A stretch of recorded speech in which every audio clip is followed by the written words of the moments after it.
ఓం నమో నారాయణాయ. ఓం నమశివాయ. శ్రీమాత్రే నమ. ఆంధ్రజ్యోతి ధర్మ సందేహాల కార్యక్రమానికి స్వాగతం.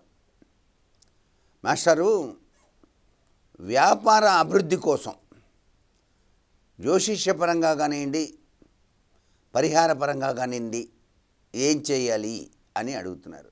సహజసిద్ధంగా ఒక వ్యక్తి బాగా పెట్టుబడి పెట్టి వ్యాపారం కోసం తహతలాడుతూ ఉంటారు. అయ్యో, వ్యాపారం సాగాలి, ఏం చేయాలరా దేవుడా అని. ఈ వ్యాపార అభివృద్ధి చెందాలి అంటే ముఖ్యంగా కావాల్సింది ఏమిటి?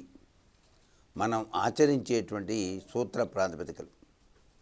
మీ వ్యాపార స్థలిలో కూడాను తప్పనిసరిగా లక్ష్మీదేవి యొక్క పూజ చేయించాలి. వ్యాపారాభివృద్ధికి సహకరించేది ఎవరు? లక్ష్మీనారాయణులు.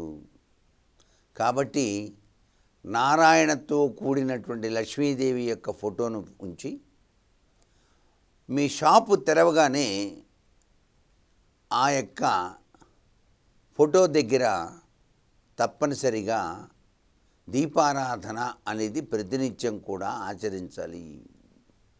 అంతేకాకుండా జనం ఆకర్షించాలి కదండి. జనం ఆకర్షించటానికి పాటించవలసిన గొప్ప నియమం ఒకటి ఉంది. అది ఏమిటంటే వినాయకుని యొక్క మంత్రం. ఆ వినాయకుని యొక్క మంత్రం చాంటింగ్గా పెట్టాలి. వక్రతుండాయ హుమ్మను, ఓం గం గణపతయే నమః అనే మంత్రాన్ని మీ వ్యాపార కేంద్రంలో చాంటింగ్గా కనుక పెట్టినట్లయితే విఘ్నేశ్వరుని యొక్క దివ్యవంతమైన అనుగ్రహం వలన మీ వ్యాపారం చాలా చక్కగా అభివృద్ధి చెందుతుంది. అంతేకాదు, దుష్కర్మ నాశక పౌడరు అని చెప్పేసి ఉంటుంది. ఆ పౌడర్ వేసుకొని ఇంటి దగ్గరే స్నానం చేసి మీరు వ్యాపారస్థలికి రాగానే మీ షట్టర్ ఎత్తడంతో హారతి కర్పూరం తీసుకొని ఆ బయట ప్రాంగణంలోనే హారతి కర్పూరం వెలిగించి నమస్కారం చేసి లోపలికి వెళ్ళాలి. ఈ విధంగా ఎవరైతే చేస్తారో వారికి వ్యాపారం 3 పువ్వులు 6 కాయలుగా విరాజిల్లుతుంది. అంతేకాదండి, మీరు వ్యాపార కేంద్రం తెరవగానే చక్కగా చీపిరి పెట్టి చిమ్మిస్తారు కదా. ఆ చీపిరి చిమ్మేటప్పుడు కూడా ఈశాన్య భాగాన్ని నుంచి నైరుతి వరకు చిమ్మాలి. అంతేగాని నైరుతి నుంచి చిమ్ముకుంటూ వచ్చి ఈశాన్య భాగంలో కుప్పగా పెట్టి ఆ యొక్క డస్ట్ అంతా కూడాను ఒక చాట్లోకి ఎత్తి పారేయకూడదు. అప్పుడు వ్యాపారం బాగా సాగదన్నమాట. ఈశాన్యం నుంచి చిమ్ముకుంటూ వెళ్ళి నైరుతి మూల కుప్పను ఆ యొక్క చాటలో ఎత్తి డస్ట్బిన్లో పారేసి బయటపెట్టాలి. ఇలా చేసిన తర్వాత ఊడ్చిన తర్వాత ఏం చేస్తాం? సహజంగా తుడుస్తాం కదా. ఆ తుడిచేటువంటి నీళ్లలో కొద్దిగా కల్లుప్పు వేయాలి. ప్రతినిత్యం కూడా వేయాలి. ఆ కల్లుప్పు వేసి చక్కగా మీ యొక్క వ్యాపార స్థలంతా కూడాను చక్కగా తుడిపించండి. ఇలా తుడిపించిన తదుపరే మీరు దీపారాధన చేయాలి.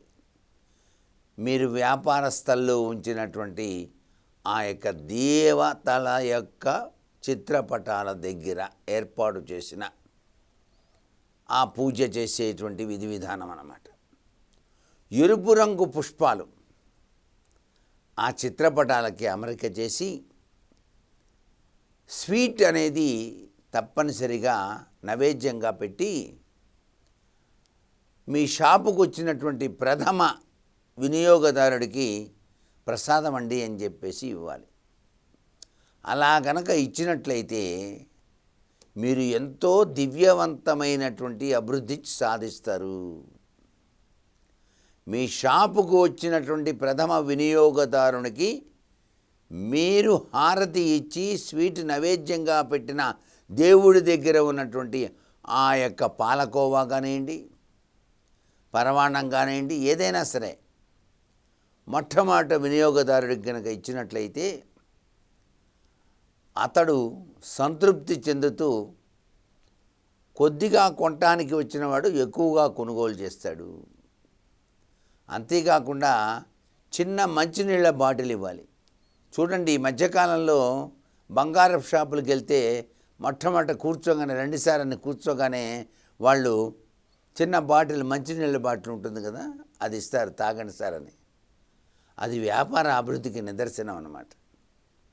నీరు దానం చేయటం. ఇక్కడ నీటి దానం, అందున ఎండాకాలం మీరు చలివేంద్ర పెట్టినంత గొప్పది. వచ్చిన వాళ్ళకి వచ్చినట్టుగా ఎన్ని బాటిల్స్ అయినా సరే ఇస్తూ ఉండాలి. ఆ బాటిల్స్ అలా ఇవ్వటం చేత కొనుగోలు చేసేటువంటి వినియోగదారుడు సంతృప్తిపడి అత్యధికంగా కొనుగోలు చేయడానికి ఆస్కారం ఉంటుంది మీ వ్యాపార సంస్థలో. మీ వ్యాపారం ఏదైనా సరే.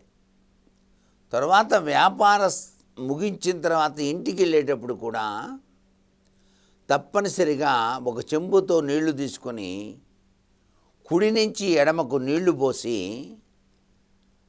హారతి కర్పూరం వెలిగించి అక్కడే పడేసి షట్టర్ వేసేసి తాళం వేసి ఇంటికి వెళ్ళాలి.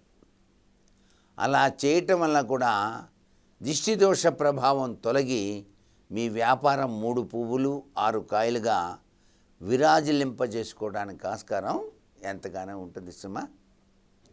సర్వే జనా సుఖినో భవంతు.